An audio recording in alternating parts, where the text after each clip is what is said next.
All right, what's going on, everybody? Welcome to Locker Room Sports. Thank you guys and girls for coming by and hanging out with me today.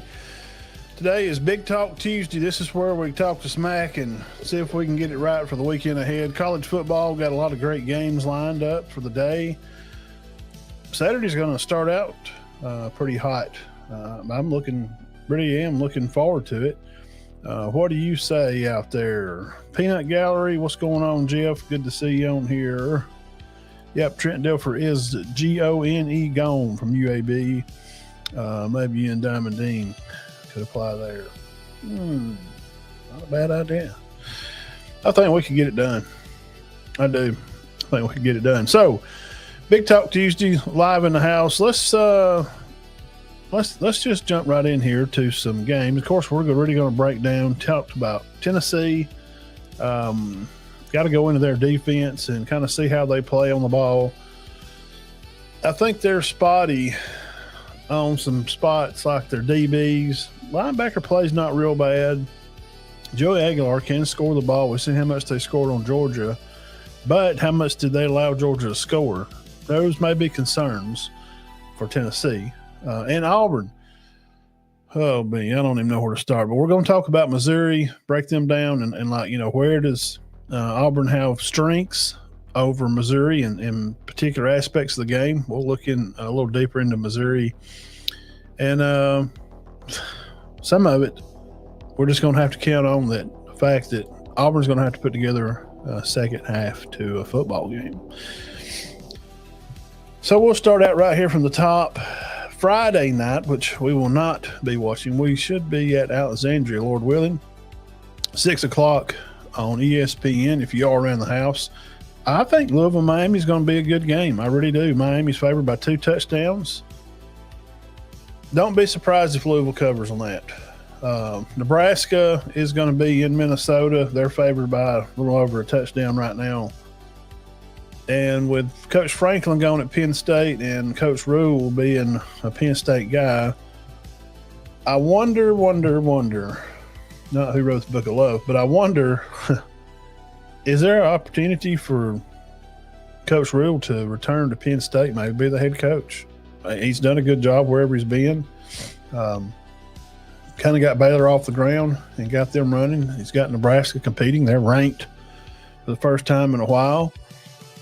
Is that something that Coach Rule – sometimes it's hard going home. You know what I mean? Sometimes it is. Sometimes it's just hard, going back to grassroots, and it kind of – the expectations are really high. Some people can handle it. Some don't handle it real well. Sometimes it's better to get out of your comfort zone and go coach, which he has. Been, gone for Penn State for a long time now. So it's the timing right for Matt Rule to be at Penn State.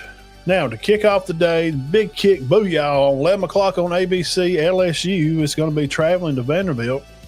I think that's going to be a good game. LSU coming off just like 20 points last week, but, only giving up about 10. I think Vanderbilt can score more than 10. Vandy is favored by 2.5. What about that? That shows you kind of how they feel about Vanderbilt. I think, personally, that their offense is a little anemic. If you make or allow Pavia to throw the ball and you cut their run game down, and if you can just play your keys right and stay your lanes, LSU should be able to beat this team. But I just would not be surprised, man. On the same time, Georgia Tech and Duke, I also think this is going to be a good game. It's a 1-point game. I mean, Vegas got this one because Georgia Tech traveling up to Duke. That road trip may be, it's not a long road trip for them, just to ride up to Durham from Atlanta. It's kind of a trap game to me for Georgia Tech. Why? Because of, I think Syracuse is a good team, and they're gonna get to come back home and be at home the 25th for Syracuse. I think probably Syracuse is the better team they play throughout the rest of their schedule, except for Georgia. Is there a look ahead a little bit? I don't know. I kind of don't think so. I can see Georgia Tech getting the job done. Fantastic campus. Heard from Caden Fife and his dad. They went up there and visited Georgia Tech this weekend. And really nice place. Talked to HC, and he's, talks favorably. They got all the nice amenities that you could ask for. They do. 11:45, Oklahoma and South Carolina. Is Mateer even ready to play? Why? He wasn't ready to play. I don't know if something happened to Hawkins during the week, the backup QB at Oklahoma. Why didn't he just play him? I thought he played pretty good last year. I mean, Auburn had a pretty good DBs last year, and, they go over to Auburn and win the game over there with Hawkins. Jackson had already been benched. Kind of curious about this one. Really am. It's going to be at South Carolina, and Oklahoma's still favored. Can they respond, from a loss that they took at the Red River, which they hadn't really been good against Texas here in a little while. So that's the 11:45 game. It'll be on the SEC Network. I'll definitely be turning over there and checking it out. 2:30 now. Jeff, your Ohio State will be going to Wisconsin, which they're favored by about 3 touchdowns. I think Coach Fickle at Wisconsin is probably dancing on thin ice with them being 2-4 right now, and they're 0-4 in the conference. When you go 0-3 in the conference, most coaches are, they're maybe looking to move on to something different. Is that music too loud, Jeff? Tell me. If y'all can hear it, or I just kind of keep it as background noise. If it's too loud, let me know. Yeah, it could be an upset. Very much could be. So not much about that one. If I don't think it even matters. I'm just gonna move on. Michigan State and Indiana. I don't think it matters there much either. Indiana is going to be playing at home there in Bloomington. Michigan State coming in as a 4-touchdown underdog there. 2:30, Texas A&M, Arkansas. Man, look, I studying about Tennessee more. I rewatched the Tennessee-Arkansas game. Guys, Arkansas will give Tennessee the ball one time on over the 50 to go down and score. One time they fumbled it again and give it to them like down to 5 or the 10. They scored again, and they had 3 turnovers in that game, I'm pretty sure. Arkansas played with Tennessee that most of the whole game. Talon Green gave them a lot of trouble. They run the ball well. They fit block well. I like, seeing how they block up front. So I'm trying to see how Tennessee's linebackers, what their play is. I don't think they're any better on the D-back side than Missouri. If that gives you a highlight of what we're fixing to get into with Bama and Tennessee. Ole Miss and Georgia, fantastic game, 2:30 ABC. Georgia now favored by 7.5. The disciple tree of Saban faces off against each other. I don't see it being any kind of. I don't see it being a problem to think that Ole Miss could win this game. I really don't. Tatum's good, man. He reads the receivers well. I think they've got a really good connection. He can also scamper around, run the ball well. And Ole Miss is good enough up front. Their front four, I mean, they're not, blowing the stats away with pass rushing or nothing like that. But Georgia has some spots where they're vulnerable at. And not having a big pass rusher, I think, could play into the hands of Ole Miss. I think it really could.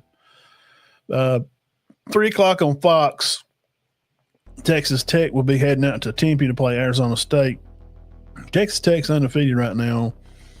In conference play, they're undefeated overall, number 7 ranked. There could be this should be a game where Texas Tech, if you're going to be a top 5 or so rated team, and people are kind of pumping them up a little bit, nobody really runs the ball a whole lot anymore anyway. I mean, their leading running back, Dickey's run for, 600 yards, and it's Morton's 1,500-yard passer, which most of your top passers now are in that range, 1,600 yard with Aguilar and Ty Simpson. They're all, kind of in that 1,500-yard range. So I'm curious about this game. I know you're thinking, Matt, you're crazy. Texas Tech should just go in there and blow them out. But who is Texas Tech, took care of? I mean, who is their real big wins are against, ranked Utah? And, how good's, Utah there? I think they're kind of spotty. It would be a huge upset. That would be one of the bigger upsets probably of the day, if you ask me, because with Mississippi State beating Arizona State and the Big 12 talking, what they are and what they want to be and whatnot, it's a big possibility. I look for Memphis travel to UAB without their coach Depp, without Ty there. I think Memphis gets the job done, and they're favored by 20. I think they may cover. 5:30 again on Big Ten Network. Oregon takes care of Rutgers. 5:30 Washington State, Virginia. Virginia's favored by a lot. Washington State may play them close, or closer than what people may think. 6 o'clock, Texas and Kentucky. I think Texas takes care of business. USC Notre Dame, probably great game for the weekend. Notre Dame's favored by a little more than a touchdown. It's going to be on NBC and Peacock. This is a big game because people are, talking about rankings and, where they're going to be. USC's 5-1 right now, okay? And being part of the Big Ten, they're ranked in the top 20 again. They have Maleva, their quarterback. He's in that category again. He's 1,800 yards passing, and their best receiver, the Lemon kid, is over 700 yards receiving right now. The Jordan kid has 500. The Miller kid has 300. Sanders has 260. I think there's a Notre Dame is favored, like I said. I think USC's probably got as good a shot as this, probably as anybody else are going to play, meaning Notre Dame, because Notre Dame, they don't play anybody else. There's no other team on the schedule for them to really, for the committee to try to, they're trying to put them in so hard. They're trying. They love Notre Dame. It's just how it is. I think if you're Alabama, Georgia, Ohio State, probably maybe not matter, but could. I think most people should be pulling for USC here. We got to get Notre Dame out of here. And what that's going to do is line up some other opportunities for Virginia's, ACC teams and Georgia Tech's to be a one-loss team, maybe two, and be able to get in. So ACC to maybe have 3 teams locked in there. Florida Atlantic and South Florida. I like South Florida in this one big. And Utah, BYU, both 2 ranked teams, 7 o'clock on Fox. Utah favored by a lot. I think being at Provo, hey, don't be surprised. I don't know if they're picking Utah, I guess, because they're kind of hot right now and they're kind of moving around. But BYU is undefeated. Their quarterbacks throw for 1,200 and some odd yards. Their top receivers from Martin to Baxter to Hagan. All the guys have over 100 yards. But you kind of want to see, who have they played? Why are they undefeated? Well, Portland State, Stanford, East Carolina, Colorado, West Virginia, Arizona. They beat a ranked team. That's why I think Utah is probably favored in this game. And they'll have Iowa State next week and then Texas Tech the next week. So it's fixing to be put up or shut up time for BYU, for the Cougs to see kind of where they're at and where they want to be placed. If they want to be taken seriously, a win over Utah will be big. Cincinnati, Oklahoma State, 7 o'clock game, ESPN2. Cincinnati's favored a lot. Oklahoma, I mean, Gundy's gone, and they've kind of, moved on with that part of their life. A lot of coaching opportunities out there for a lot of teams. Now, while we're over here, I know while everybody's watching, guys, it's so easy. Hit the thumbs up. That's the most important thing. Just while you're there on your phone, you can see it. Just hit thumbs up on your computer over there on Facebook. Right under the video, hit the thumbs up. There's a little flower there, too. You can hit. It don't cost anything. Just hit the flower. That kind of helps drive the video up. If you're on YouTube, subscribe to the channel. Share it to a friend. I would really, really appreciate it. Now, for the hour where we're at and what we're doing here, we got to talk about Alabama. Alabama is on this rivalry as long as Nick Saban had been there for that, 15-year span or so. Pretty much, took care of business, and Bama favored by a touchdown being at home. 70% or so is what ESPN kind of likes.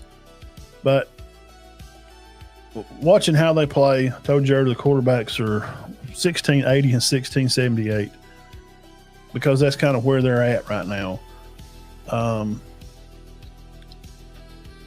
And Tennessee has, the top guys. They have three receivers ranked in the top 10 in receiving in the SEC right now. So, from Chris Brazel's their guy. I like him a lot. Staley is also really good too. Than the Matthews kid, he's caught the ball for over 400 yards.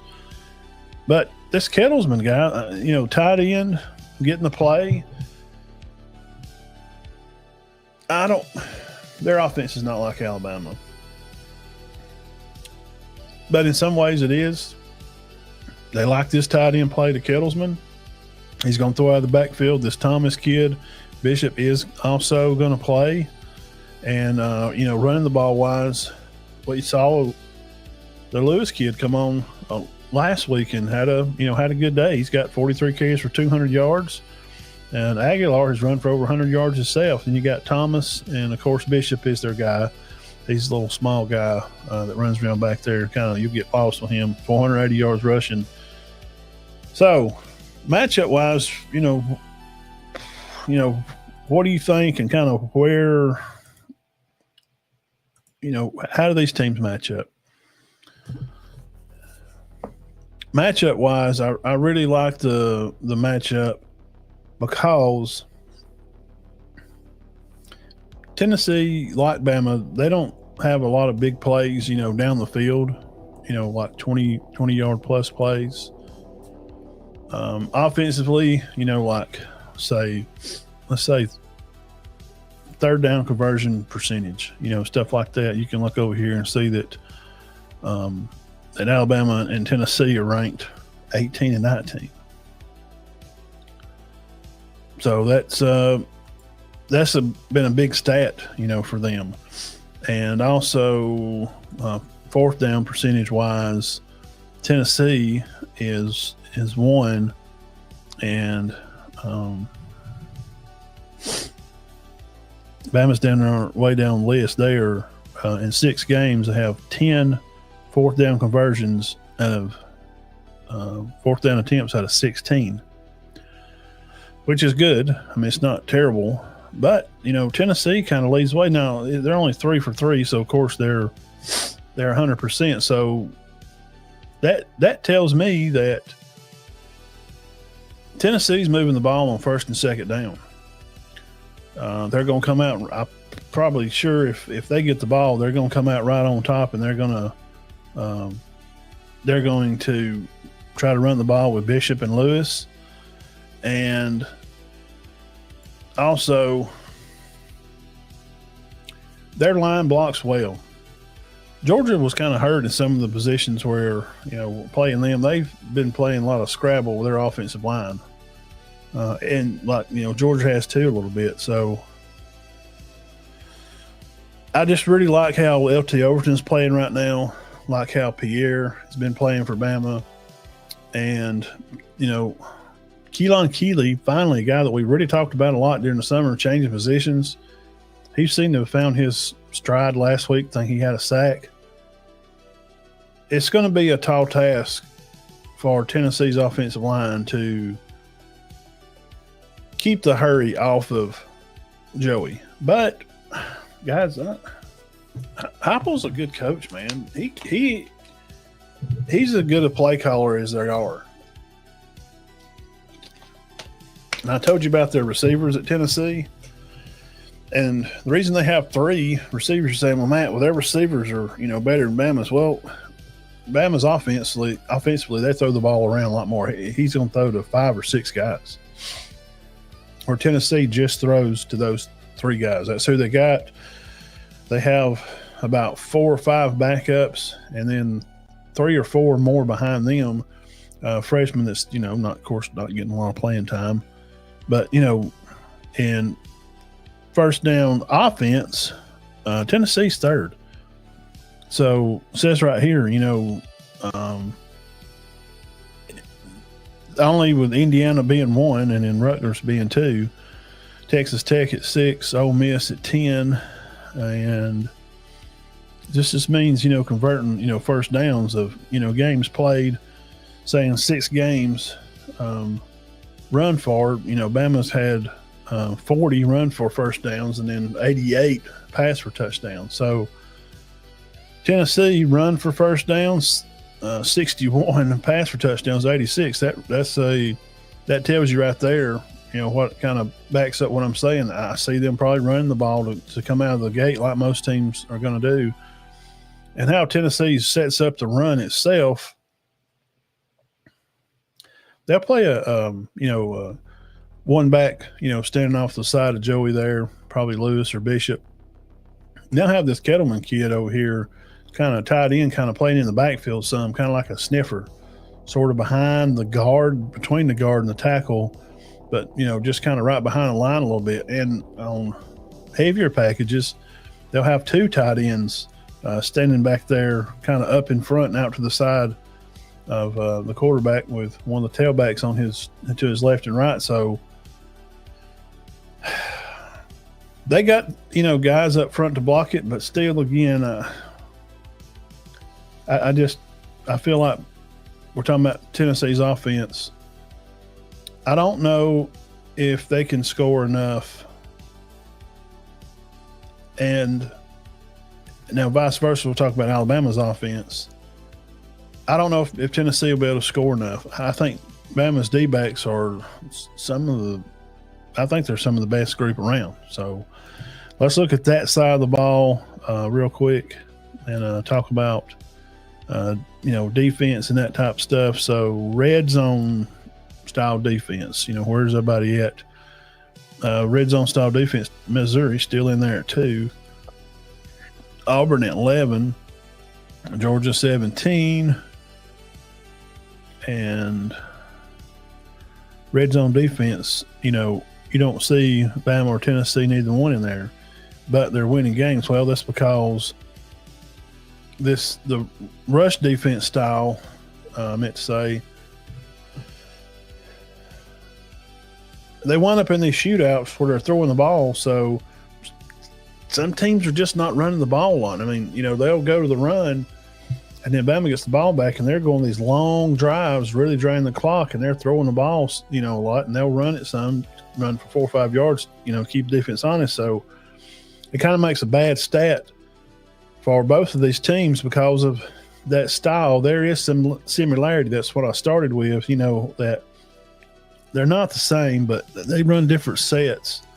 Bama seems to run more, trips and groups. They'll run a trips or a 4 wide receiver set and, kind of run a group over there and throw a screen out there to it, where Joey's going to throw the ball more over the middle of the field. I think that may play into the hands of, if Hubbard's playing back or Lawson or somebody, they're definitely going to try to get the ball out of their hands more quickly. Tennessee and their offense. Now, let's look at the defensive side of Tennessee. Alabama's 15 in passing defense, where Tennessee is not on the list, and that's what led me to say their first down defense. And I'm trying to get passing. Passes intercepted, passing yards allowed. Passing yards allowed, Bama at 3. Yards in attempt is, 6.2 to yards per game. They're giving up about 135 yards passing a game, which Nebraska's won. Oklahoma's still in there too at like 126. So there's a 10-yard difference. But the rest, like 4 through 4, 5, 6, 7, like Oregon, Indiana, and those teams are in that 130 range with Alabama there. I don't know, man. I don't seem to, have a great feeling about how Tennessee's DBs and how they are, going to build. What's up, Zach? How I don't think their D-backs are going to be able to handle what Ty's going to be putting on them because, and as far as we know, Jam's not going to play. I think they're fine right there. I think they'll be more than fine. I just, Bama's been playing very well, and coming back home is definitely something to. It's just been something to see here lately, especially for them to rebound and how they have just responded since the first game. Now,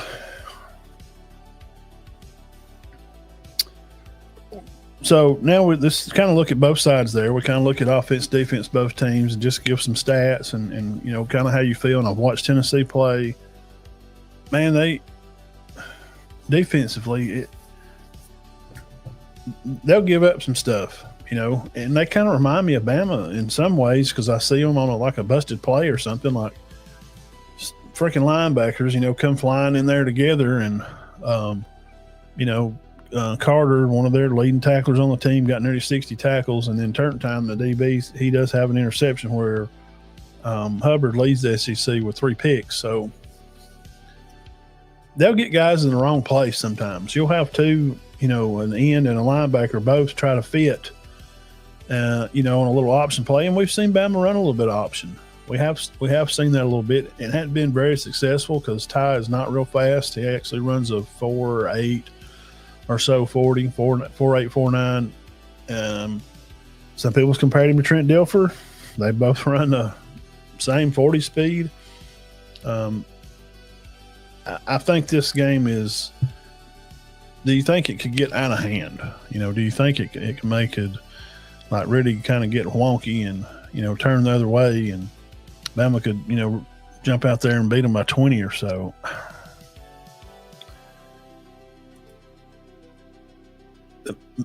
Maybe, but I think Tennessee can score with them too because of the things I just said of how. Sometimes Bama guys will get turned around. Let me tell you, man, that freaking little Bishop kid, he's like 5'2", and he can just disappear in the backfield. And that Lewis kid's come on. He's played good too. So, how does this line up to be a finish? Bama can score every quarter. Yes, I think so. I think they'll probably get 10 in one of the quarters. So that's going to put Bama at 31. And I don't think Tennessee gets there. Probably looking at like a 28-31, 24-31 kind of. I think Bama gets to 30. I really do. I think they can get there, especially being at home. And, from just hearing the guys talk and watching the interviews of the Bama players, they're really playing with a chip on their shoulder like it's us against the world. They was counted out, after the week 1 loss. And they're just really holding on to that. And the things that Saban built there of being, tough and resilient and those kind of things, how they still, that thumbprint is still there. It's still on the team. Saban's guys are still there. So, yeah, I think Bama can win this game. I do. Defensively, guys, that's the one thing that makes me hesitant to say that, Bama could go in there and win by, 2 touchdowns or more. We know Demain Jackson's started all the games, but Dijon Lee, freshman, winds up coming in and playing more. And in the press conference yesterday, Coach Womack says that, and how it's about how they learn on the fly and how they adjust in play. And when they put Dijon out there, they just trust him a little more. So sometimes, having a freshman out there may not be real good, but he's done well. So, I can't go, against what he's done because he has played well. But you still have, like 3 guys out. Bama plays about 5 freshmen in some different packages sometimes out there on the field. And Joey's played football, okay? I know he come from UCLA and stuff, but he throws the ball well. And they got 3 guys that can just run routes well. They catch the ball. They're not a real bad penalized team. Those are the type of things that they can keep teams in a game. And how I mentioned a while ago about their third down defense, their third down offense, Tennessee's it don't show to be real good because they're not really getting into a lot of third downs. Where Bama is purposefully slowing the game down, not giving. If the other team don't have the ball, they can't score. And it seems that the mindset of grabbing the board, which right now, the way it looks, it's just one of the best drawn up offensives that I've seen. I can't say the best ever. I'm not going for Alabama because they got to win a ring. They're going to have to go get a national championship, this year or next to start saying those kind of things because Sark and Lane have those accomplishments there at Alabama. So I think that's what keeps it closer than, hey, look, man, but these freshmen get out there and light the field up, and they're going. If they come out there really locked in, and LT Overton is just smoking it right now. Keon Keeley, we talked about him, back in the summer. If he has another good game, Lawson's directing traffic down there, being the good cop, and with his nightstick out there dancing in the middle of the street and directing the guys. Hubbard and Sabb are doing their thing, and from Mitzi and Brown, playing corners, and I'm talking about Dijon Lee. I think it's going to be a good game. You're going to see it's probably be 2 of the better offenses, I think, that you'll watch probably through the day. It's going to be a upper level game of chess, if that makes sense. I think so, because I think they both are really good play callers. And it's always about one thing, and this will lead us into the next thing, Auburn and Missouri game. Who can make the right adjustments? Because having a good game plan, it's not real hard. And Heupel's a good coach, so I think about all of Bama's games, I know for the past couple of weeks, the other team gets the ball, they go bang, bang, bang down the field, score. It seems like Womack is letting the guys kind of throw their jabs, and he's just reading it. And they get punched in the gut a little bit, and he's like, okay, all right, now we know what's going on. Like he needs a complete feel of a 8 or 12 play drive to really see what's going on. And based on what we've seen the past couple of weeks, he adjusts, and that's kind of the end of that. They're going to get a couple more scores. Nobody's, jumping up, scoring in the 30s or nothing on him since then. And he's hitting his stride, and it's a good time to continue to get better because this Tennessee-Alabama game is the mark for, we're kind of halfway there. And to see how Alabama can carry on through the rest of the season. And it seemed like they don't panic, Now, this leads us to the next team. Again, thank you guys for coming by and hanging out with me today. This is Locker Room Sports. I'm your host, Big Matt. We're now going to talk about Auburn Tigers hosting Missouri. We could talk about some news. Yes, they, let Alston go. And I've heard a lot of stuff. My take on it, just personally from being in a situation sort of like that, not at a big college or nothing, but, being around young guys and knowing what's been going on in Auburn for so long, I think the conversation kind of went like, hey, coach, looks like you're not going to play me, and I got hurt and kind of lost my spot here. So if I can redshirt now and come back next year and, keep my spot here and, work for it, through the year next year, I'd like to come back and get some more film to maybe get ready to go to the next level.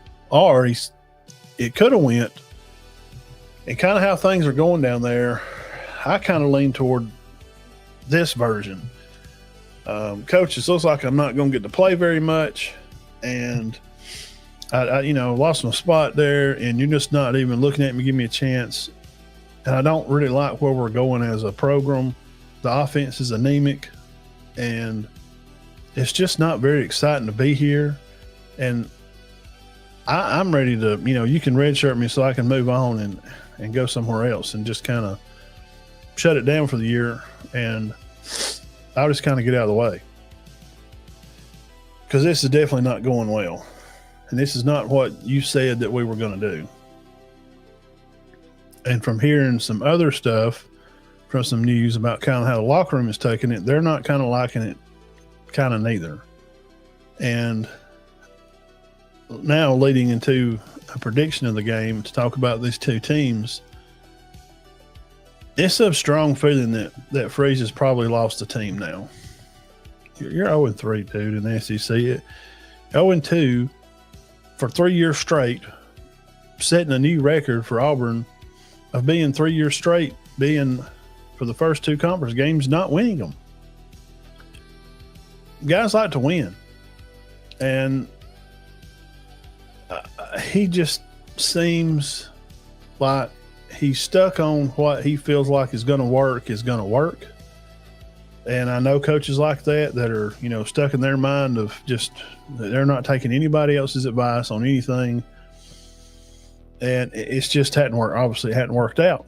I mean, they won 6, then they got worse, won 5. And it looks like they're on track again to win with their schedule 5, maybe, or 6. So now, leading into the teams and how they're going to play and line up, we know Auburn's defense is good up front. We'll talk about Auburn defense, how they matched Missouri's offense. I think Ballou throws the ball well. Seems like he's got real control of the team. And I don't know if some of those interceptions he threw last week against Bama, I don't know if it was his, because I don't know the play. So I don't know if those two receivers, the times that they, he threw picks, you could see the other receiver at the bottom of the screen, I think it was Johnson, him like jumping up and down with his hands up. So either he ran the wrong route, which it seemed like he didn't. Seemed like that Blue wanted to push the ball more inside the hash. Then either he thought they were supposed to turn out sideline side one time and then the other way the other. So I don't know who it's on. But I'm sure Coach Drinkwitz will have figured it out through the week. I think he's a good coach. And and defensively, for Auburn, Keldrick Falk, he's like maybe good for a sack a game. It's hard to, I can just tell you what I saw with them, because mentally I don't know where they're at, man. I don't know where this team is right now. I don't know if they want to show up and play for him. If they'll go out and play for the fans, because they're going to show up. But a lot of fans, Auburn fans that I've talked to a little, or you see on social media pages, they're kind of done. They're kind of just sick of the same crap over and over. And then Gundy's gone, and they fired Franklin. They were like 2 weeks ago, they were ranked number 2 in the nation, and they fired their coach. Auburn ain't been number 2 in 15 years, 12 years. So now the people are thinking, my gosh, man, this team just went to the playoffs last year. This guy loses 2 bad games. They run him off, pay him $50 million. Freeze can be bought out for about 16 or 17. What are we doing? So I don't know how much that's going to play in the mindset, because obviously after watching Auburn-Georgia game last week, they are mentally so week they're so unsteady, and the adversity just can rattle them. They can just get addled at a second's notice, and they'll just kind of quit, especially the offense. And I think that's from the tale of how the coach is, because he just looks defeated. He looks pressured, which he's supposed to be. They're paying you a bunch of money to win football games. And then, you come out and have pressers and you talk about the standard that you're supposed to have, and he's disappointed in his, captain running back for, asking for a red shirt. Like, how dare you? We have a standard we, coach up to. And he's like, standard? What standard? You ain't kept no standard. You can't even win football games. Don't come at me. I'm a grown man. I'm, however old he is. You're insane. What are you talking about? And Free's just not going to give us the playbook, and he needs to hire a general manager or a better one. Also a better D-back coach. Holy crap, their D-backs are terrible. They hold nearly every play. So with Missouri and where they're at as a team, we're talking about their offense and how they can get up the field. They beat South Carolina, which they're not, awesome right now. But their first big test, it was a lower scoring game. And I think that's kind of, again, on purpose. Bama likes to hold the ball. And they're not throwing the ball up the field this much, like they did last year. Milrose's really throwing a lot of bombs up the sideline, for Ryan. And they do a little, but that's not this style. They're going to grind this game out.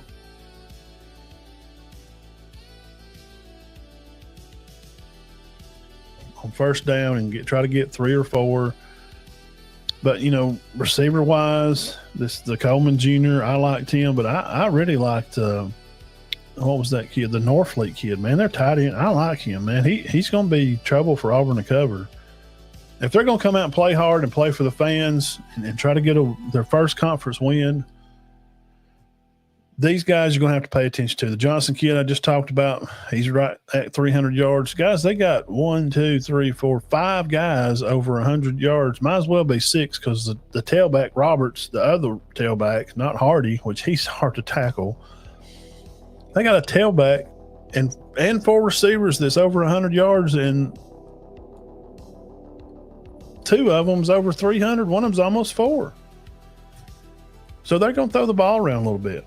And the Norfleet, the tight end, he's got the most touchdowns. He's got 5 touchdowns. Auburn's really going to have to be on their P's and Q's. They're really going to have to pay attention in their D-back sets and not hold and get all these penalties for defensive holding. I think up front they can do a good job. Pass rush-wise, they're up there with, any other team right now. But, getting down there type red zone style, it shows they're pretty good, because teams are scoring outside the red zone. So what few times that teams are in the red zone against Auburn's defense, they do make plays on the ball, but they're scoring from outside the 20. So that means you're getting long runs for scores, like how Gunner took off on there at the end of the game. Those type scores are, throwing the ball in the end zone outside the 20. There's no, stat for really outside the 20, besides just, receiving touchdowns, which I just told you all these guys, they got 8 guys with receiving touchdowns, from the other tight end, James, to we mentioned Roberts, and the wide receiver, Olga Body. But he's not really safe with the ball. So now this will flip it on the other side. And I don't know how much can you really talk about, Auburn's offense? We've seen them play. It's been talked about and being talked about. How does their offense match up, against Missouri's defense? Well, that number 9, bro, Missouri, talked about him Sunday. He is a problem. They got somebody said their pass rush or whatever was not real good, or, just not stat speaking. Passing, red zone, rushing defense, and I want to see kind of where they are on on their defense stuff because I hadn't looked since a couple of days, and I'm talking about Missouri.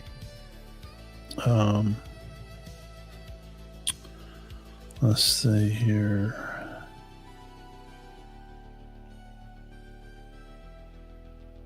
Really?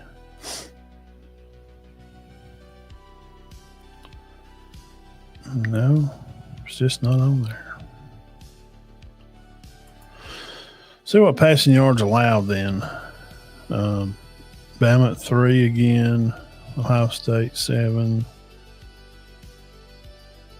Not really seeing Missouri on there, so their pass rush ability is I mean, they got after Ty, several times. I'm trying to see if I can just get a number for them at all. Bro, am I missing it somewhere or what? Let's just do this.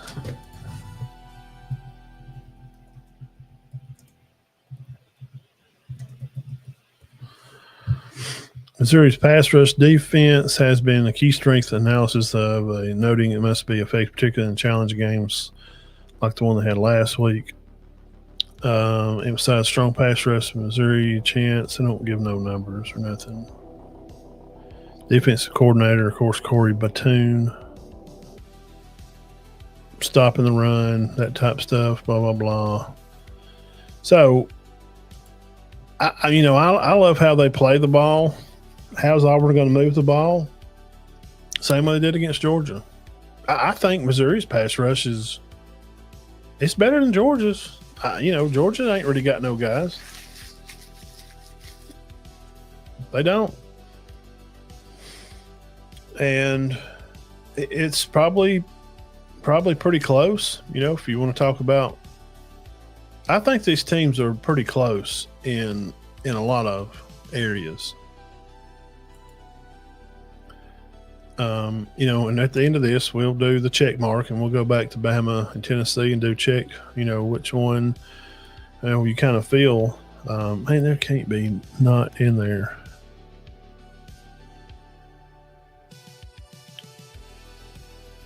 That's just hard to believe. Jackson's he didn't even throw for 1,000 yards, bro. Cam Coleman's at 300 yards. It's just, yeah, he still ain't turned the ball over. He's only thrown 5 touchdowns.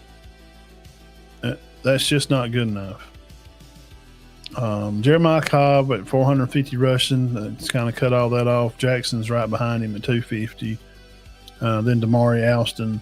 And I don't know if he's injured. And Darrell is also on there. Omar Mabson, I think he was the one that had been injured.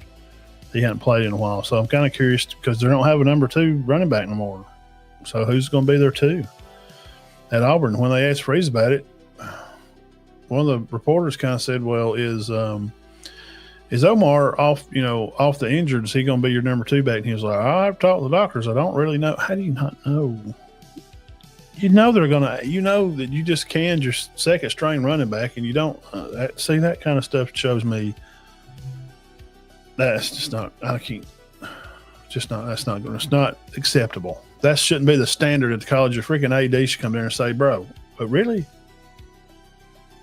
you don't know that, and they're going to ask you. You just can the second team running back. You don't even know if the other one is going to be available to play. Not acceptable." Cam's at 305 and 279 for Eric, which didn't have a lot of catches last week. Ratio Fields, Malcolm Simmons, seen him catch 2 or 3 the other day. He's those 2 guys, Fields and Simmons, are right at 100. But Frazier and Howard are good 2 good tight ends. They're just not getting on the ball. Period.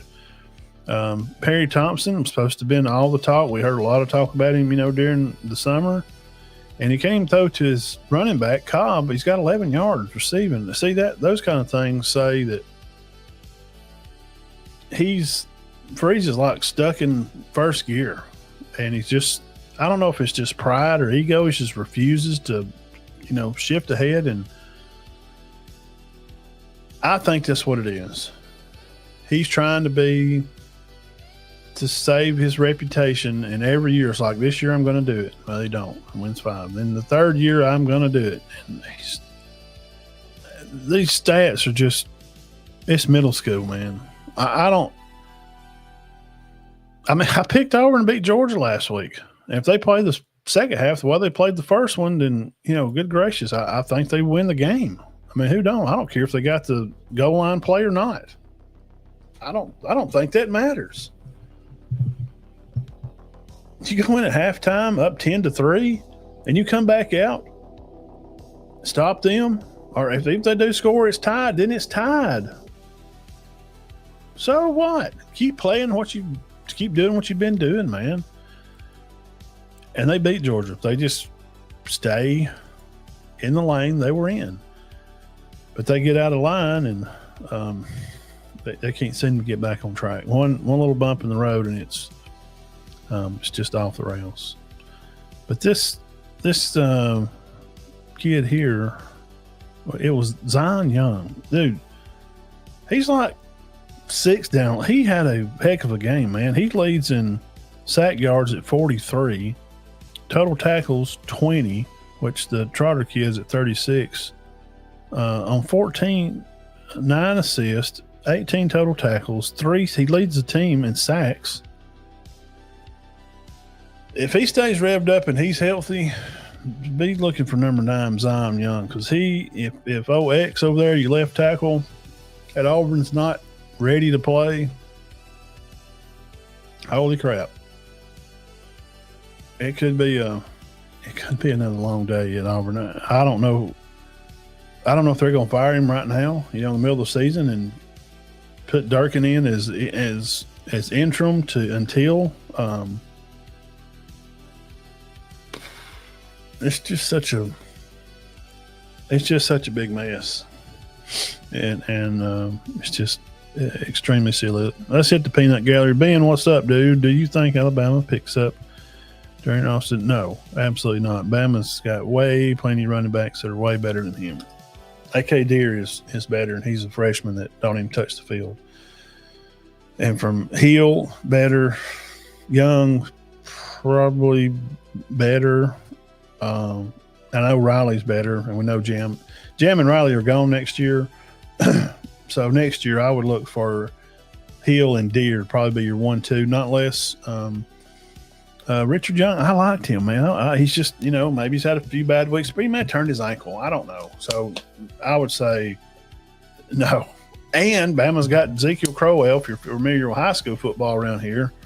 Running back at Jackson, it looks like a goddamn circus trick out there, a witch from Hogwarts that's just scoots around people like they're not even there. And he's reclassified. He's supposed to be a senior next year, and he's going to be in Tuscaloosa, which hasn't worked out very well for Ryan Williams. So, no, I would think not. Mason Rule, go Vols. No, not this week, buddy. Sorry. Can't pull for you. Tide's going to roll it up. I believe they cover. Thank you very much for that. And, yeah, guys, it's not hard to hit the like button. It's just very easy, and it helps me a whole lot. And if you're on Facebook, there's little stars over there on the thing. It's like 99 stars are like $1. It just throws it in a pot, pays that one time a month, helps keep our show free, helps pay the streaming service here to bring you this wonderful show that you enjoy watching. I appreciate all of you so much. I really, really do. So now here's the check marks, and we'll kind of check this off. And Bama, Tennessee, what do we like? Quarterbacks. What do y'all think? Quarterbacks, Bama and Tennessee. I think we'll go check mark favors Alabama. Running backs.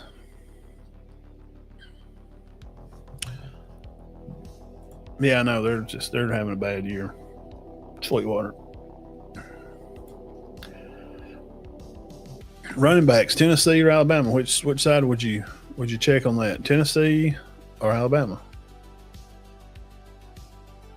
Lewis and Bishop are good, man. I ain't knocking them any. I think they're great tailbacks.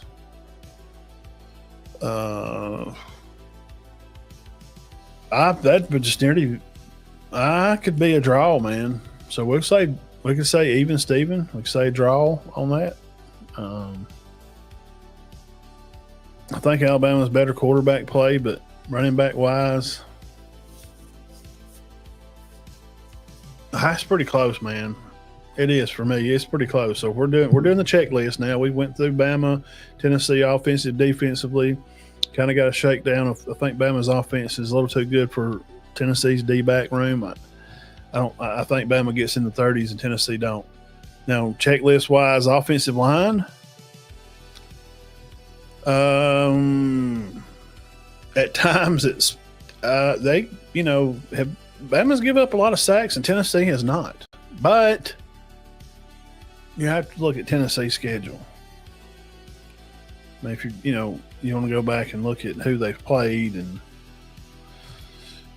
that's why they hadn't give up a lot of sacks. So, and that's why I think people miss that. They start giving all these stats about why these teams are so great. And look at their stats right here. They like the beginning of the year.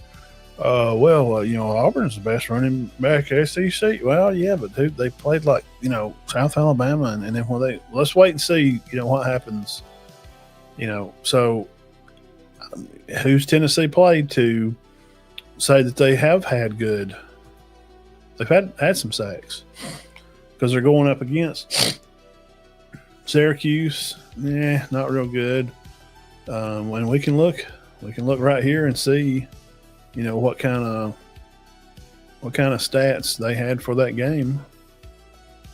Let's see here.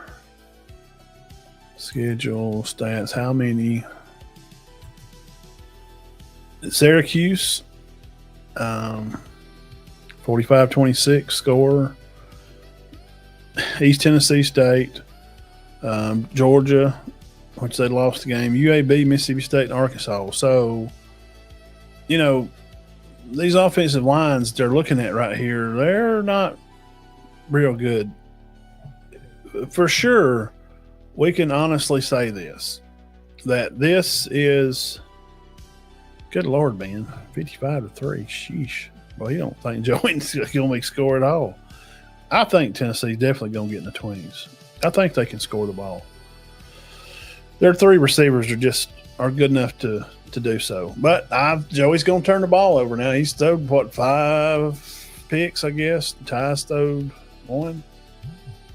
So, offensive line-wise, I would still lean Bama.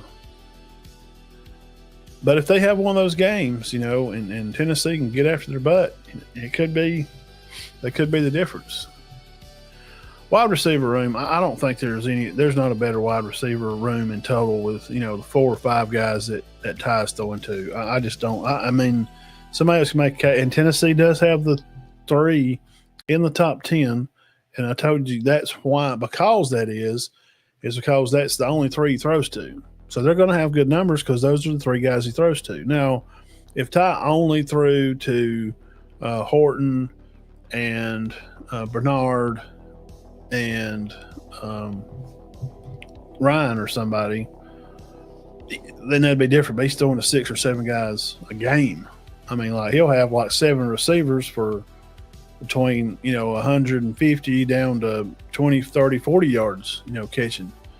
So I'm gonna give the nod to Bama for wide receiver room.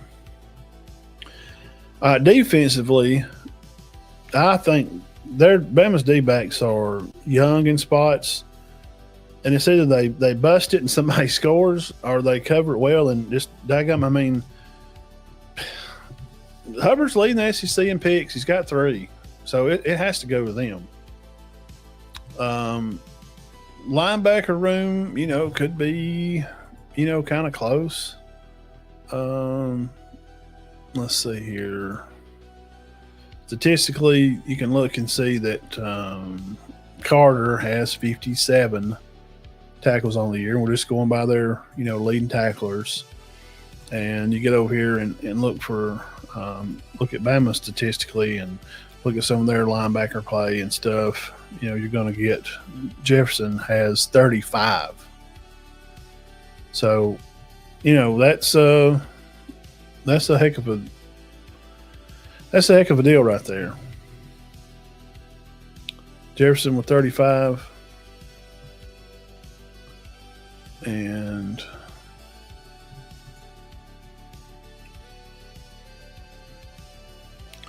Carter for 57.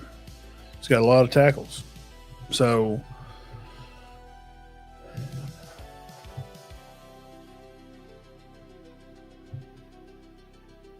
you'd probably have to give it to Tennessee for that side of it. Now, like, different positions of linebacker, like Wolf and Bandit, which are outliers, like outside linebacker positions that they kind of, play. That's not, it's not going to be on the stats like Wolf position linebacker, so they don't keep up with it that way.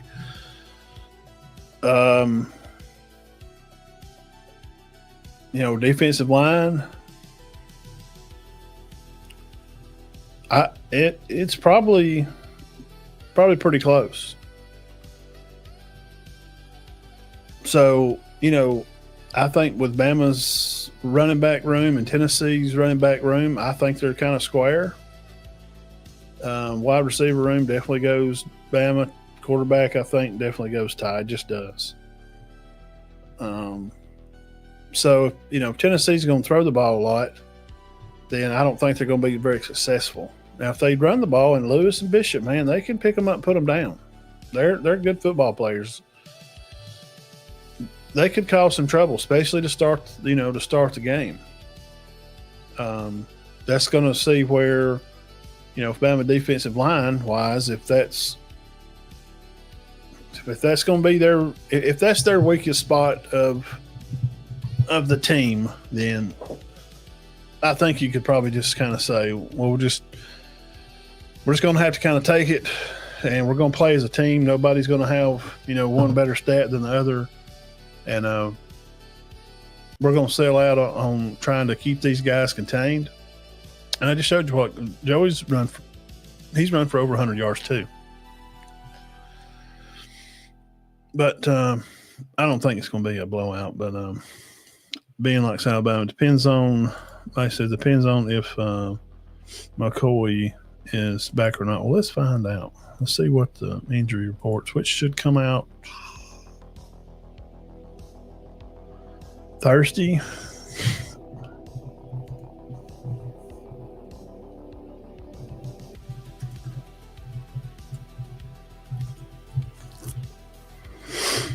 Let's see. Yeah, Brooks, instruments, cornerback.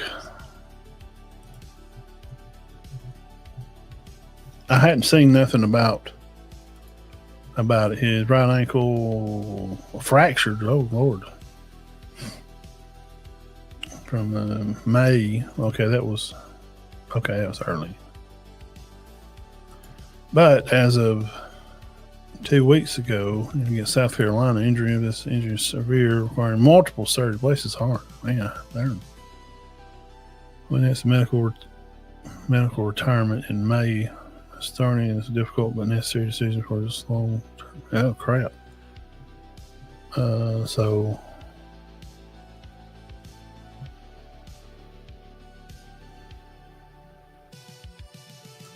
all right, here's a new letter that just come out just a few hours ago from the Tennessee News. A year after McCoy's star performance versus Alabama, Tennessee football waits for his return.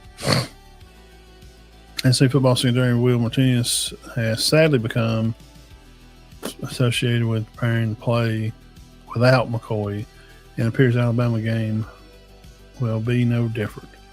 McCoy's absence could loom larger in this one because his play was so significant. 24-17 win over Alabama last year. That game put McCoy on the map, a potential first-round pick for next year. McCoy, 24 All-American cornerback, has been out since, suffering for a torn ACL during the off-season training in January, so time to return. It's a serious injury, requires plenty of rehab, strength, especially blah, blah, blah. Well, he works every day, coach says, every day to play, and he's on course whenever that is. And that was said today. Coach was asked today, and he said he's preparing every day to play, and he's on the course whenever that is. He's engaged in every single day in our meetings, and there's nothing really different other than him not playing one game day. But he's doing well. Foley does a really good job saying how good a job doing SC.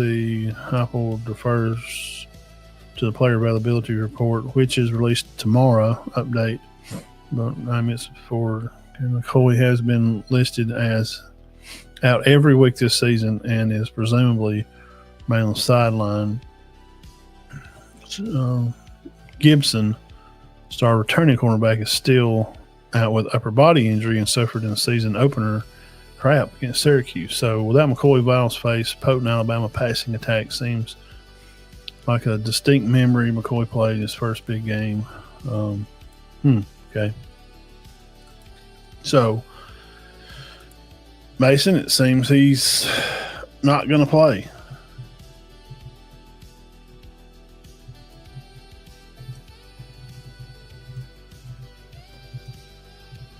Let's look over here on this one.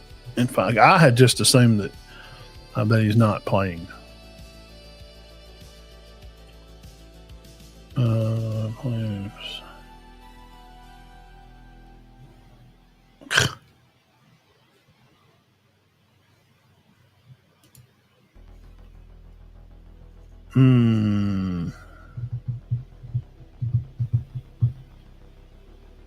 Come on here.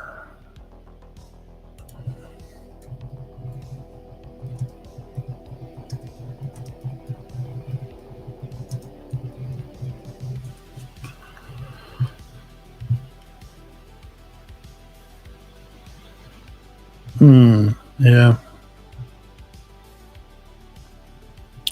Yeah, Gibson's talking about considered to be, a good one of the duos in the country. Star Nickel, which he's at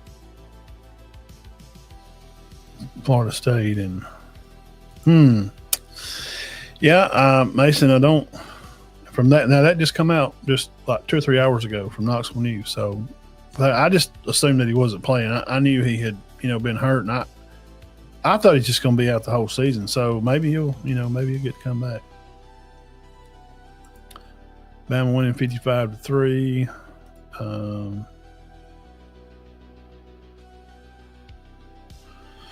It could be that way. Former Alabama player Brian Branch got suspended for one game after. So I seen that.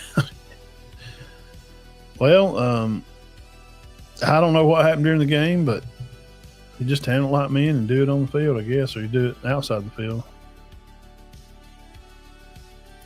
Star Jackson, okay. Well, I like Joey. I'm telling you, I think you got a good one, man. I do. From what I've watched him play, and I watched the Georgia game, very close. I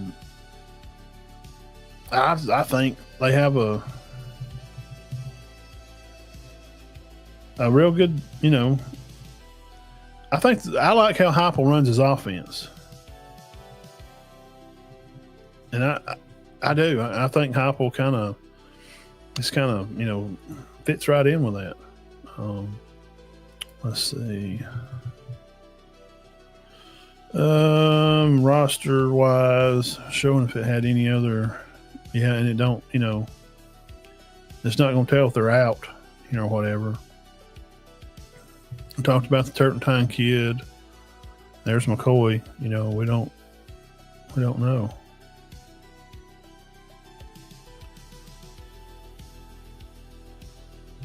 We just don't know.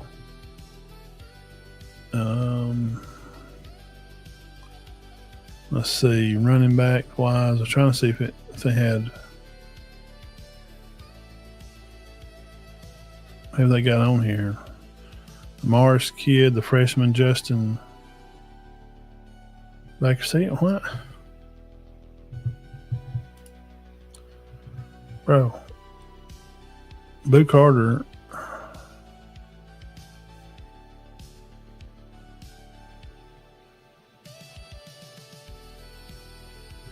Played it. Yeah, he's the kid that played up at Bradley Central.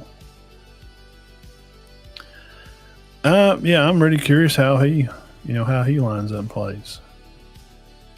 I am curious.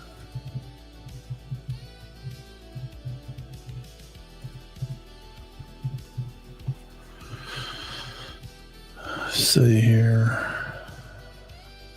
And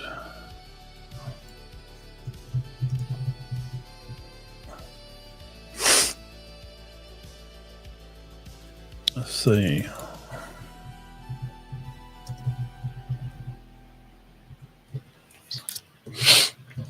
Boo's only 20 years old. I wondered how old he was.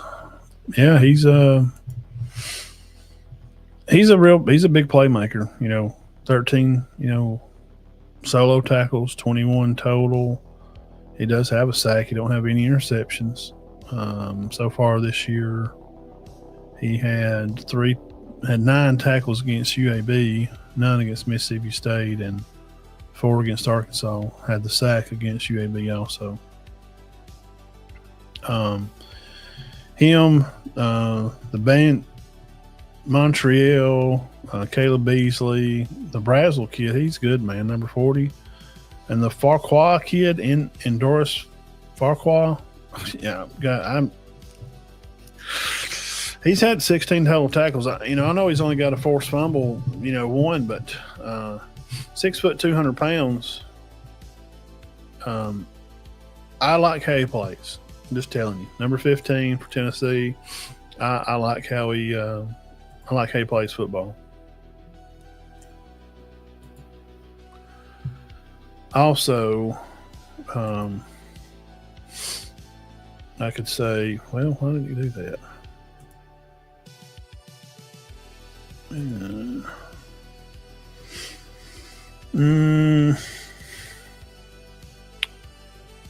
They got a lot of linebackers. I think they've kind of split, all on that.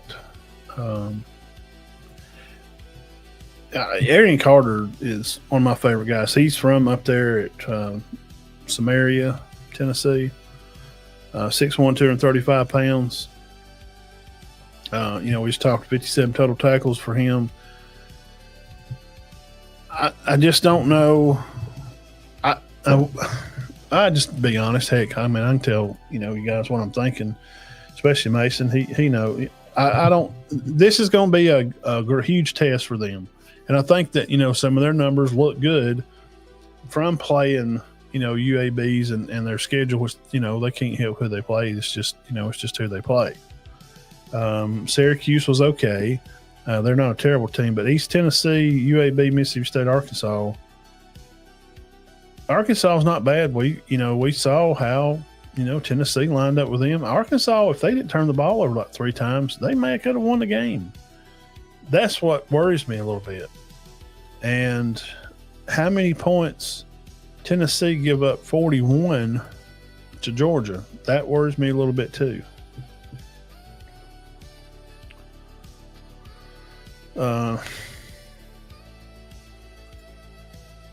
Yeah, and they got 3 guys, in that top 10, but that's their 3 main receivers. So I'm still going. I'm gonna leave Bama by 10 plus. I think it being at home, and we just have to go by what we've seen. If the way they're playing mad at the world. Like they're just teed off. And you got a team, the team runs around the quarter. The whole thing pretty much runs around the quarterback.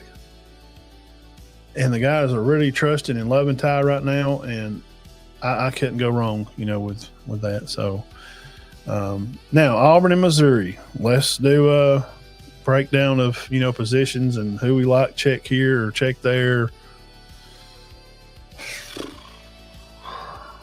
I don't know. The reason I don't even, I don't know who's going to show up. Freeze has just not been really, like he just don't even really care, or I'm just not sure who's going to show up and play. If they show up and just play for the fans and go out there and ball out, I think Auburn matches up well with Missouri. I think they do. I think they match up well. They got to be hungry, man. 0-3 in the conference, that's just absolutely insane. So just start at the top there. Prebula, Jackson, who you trust more? It's Prebula. It's not hard.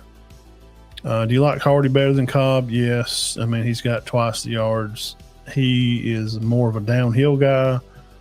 Cobb is going to get out in space, and he's a better player out in space. So how Missouri likes to play the ball, I have to give the check mark over there. Well, here, let's do this. I could have done this with Bama too. What am I doing? We can pull it up here. Share screen. No. Yes. All right. So we'll do this. Pull up the old pencil over here. And let's get a... Okay. So let's do this. Who do we like better? I'm going to take Prebula, quarterback. I'm going to take Hardy at running back. Receivers, Coleman versus Coleman. In the summer, there's no way you could have talked me out of that, but Jackson just does not get on the ball. So their wide receivers, we went through them a while ago, and that freshman kid, their tight end, the young guy, he's really good too. You just kind of have to go. I watched them play, and they get the ball and they play well. They want to go, they want to go play to win. Sack wise, I'm just going to say overall, maybe not particularly, one guy, but I'm going to have to lean, more over here because golly, boy, that they're in. He's really getting after it. And Crawford, he's got 4 on the year. That Zion Young, if he don't show up to play against Auburn like he did Alabama, that's just pitiful. Because what DeBoer, I think, has learned this year is that you get everybody's best shot because everybody wants to upset the team that's been toting the conference for the past 15 years. Everybody wants to be that team to beat them. It'd be really unfortunate if Wilson and Young don't show up and just say, oh, well, it's just Auburn. That would be unfortunate.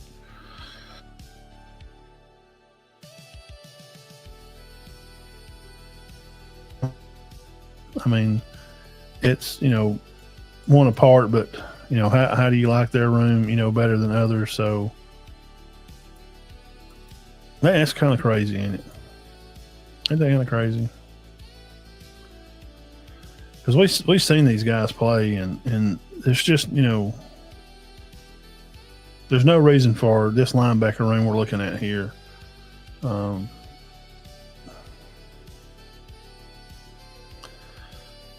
DeMarcus Riddick, the Woodyard Jr. kid, he's just showed up and started making some some more plays here of lately. But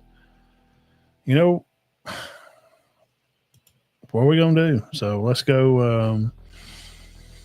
Defensive lineman here: Ash Autry, Blockton, Jordan Crawford, Frazier. We've seen him a little bit. Jay Hardy, the Travis kid, Christian Smith, Walker, Taylor Brown, Antonio Coleman, him. Kerryon Crawford's been played well, but I don't know if he's hurt. Falk is something's going. I don't know, man. Sometimes you just misread talent. It happens. You just think they're going to be really good, and they come in, they just don't get it done. Defensive line style. That Auburn's got they're just as good or I mean, better than Missouri, man. I mean, look at all these guys here. I mean, it's silly to think that, you're going to have to pick that way. It is. So in going through the room there and, kind of getting a, feeling of what it is, I'm going to go over here to their defensive line.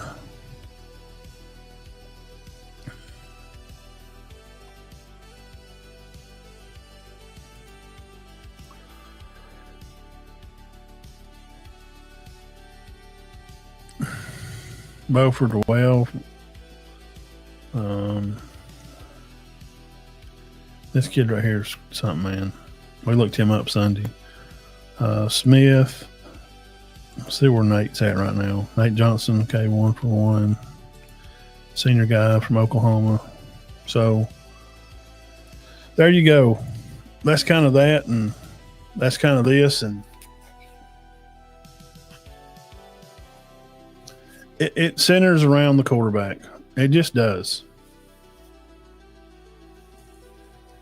And I think that Jackson is a kid that needs a lot of approval. He's been hyped a lot coming out of high school. And like I just said, there's a lot of kids that get evaluated wrong. We've seen it. I've seen it hundreds of times. And on the opposite way too. They get, come out and they go to these camps out of high school and, he's a 3-star guy and he shows up to college and he's just a darn burner. He's just, killing it. Got misevaluated.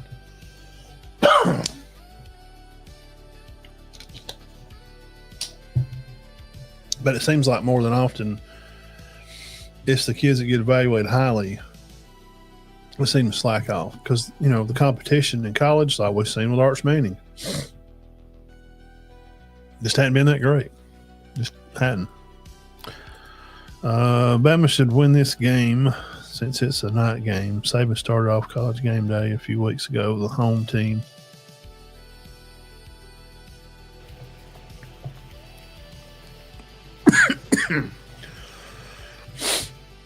Big 80% chance to win at home at night.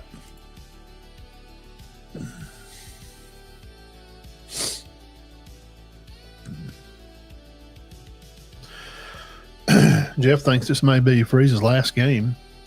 Says Missouri's looking for revenge, and they're going to be in the same state of the team to get after them. So, interesting fact, since Franklin has been fired, Penn State players can now enter the portal. Who's going to jump ship? Yeah. Big time. I agree, Jeff. Good to have you on here. So there you go. That's it. That's all. Bama and Bama, Tennessee, and Auburn and Missouri. So I'll take the. What was the points again for this game?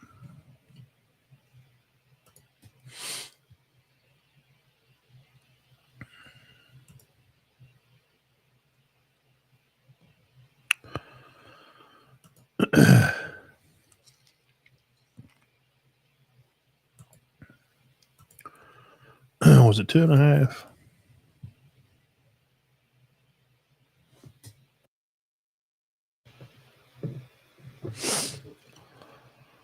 Let's see here again. 1.5. Missouri favored. Yeah, Missouri covers.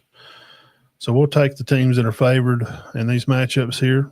So that's it, and that's all. And we'll give you statistics and we'll give you numbers and told you everything we could. So appreciate y'all for coming by and hanging out here at Locker Room Sports on Big Talk Tuesday. And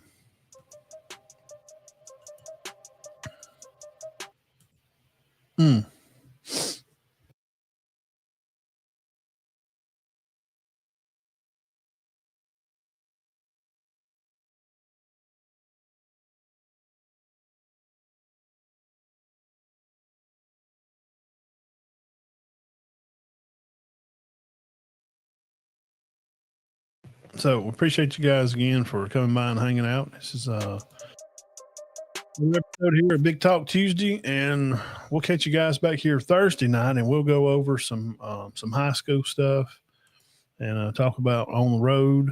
A lot of good teams traveling, going to be out on the way. Kind of see who's favored and what and where and why. And I hate that.